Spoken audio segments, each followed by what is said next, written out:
Hello buddies, என்கிட்ட ஒரு கேள்வி இருக்கு. உங்ககிட்ட பதில் இருக்கா? புதுமண தம்பதியான ராதிகா பிறந்த வீட்ல இருந்து புகுந்த வீட்டுக்கு போறப்போ தன் தாயை பிரிய மனசு இல்லாம தன் தாயின் பாசத்தினால கட்டி அரவணைச்சுக்கிறாங்க. அப்போ அவங்க தாய் ராதிகாவோட கையில ஒரு பெட்டியை கொடுத்து தன்னோட காதுல ஒரு ரகசியத்தையும் சொல்றாங்க.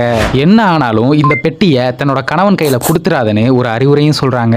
ஓகே, இப்ப ராதிகாவும் தன்னோட கணவனான ரமேஷும் அவங்களோட லைஃபை ரொம்பவே ஹாப்பியா வாழ்ந்துகிட்டு இருக்காங்க. பட் ரமேஷ் ராதிகா கூட அடிக்கடி சின்ன சின்ன சண்டை போடுறது வழக்கமா இருந்திருக்கு. என்னதான் ரமேஷ் சண்டை போட்டாலும் ராதிகா இதெல்லாம் கொஞ்சம் கூட பொருட்படுத்தாம கடந்து போயிருவாங்க.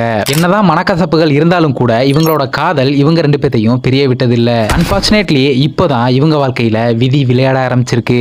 எஸ், தன்னோட மனைவி புற்றுநோய் என்னும் பெருந்தொற்றால் பாதிக்கப்பட்டிருக்காங்க. ராதிகா இன்னும் ஒரு மாசத்துல இறந்துருவாங்கன்னு டாக்டர் சொல்ல ரமேஷால இத கொஞ்சம் கூட ஏத்துக்க முடியல. ஓகே, இப்போ மாதங்கள் வாரங்கள் ஆகுது, வாரங்கள் நாட்கள் ஆகுது. எஸ், இன்னும் 2 days தான் இருக்கு. ரமேஷ் ராதிகாவிடம் சென்று தன் கடைசி ஆசை என்னவென்று கேட்க